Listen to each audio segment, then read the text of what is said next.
زما د دې مفتی ندیم د طرف مفتی ندیم صاحب د طرفه دا چیلنج دی چې د ټول پاکستان ذمہواری نالو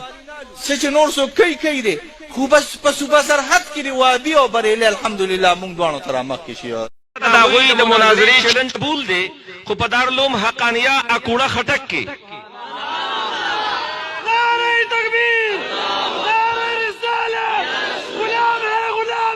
رسول کے غلام ہے موت بھی قبول ہے موت بھی قبول ہے مناظرہ بکو لیکن چرتا بکو جامع حقانیہ اکوڑا خٹک کے بکو او ٹیم بسئی سہر 9 بجو نہ بٹیم دا بحث مقرری گی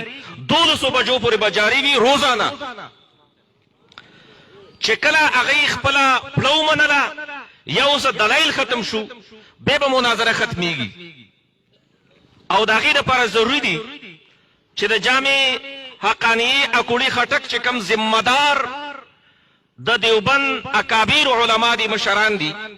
دا غی پا پیٹ بانے دا غی نلیکل منگ زما تمام اہل دیا بنو تا کل کر چلیں گے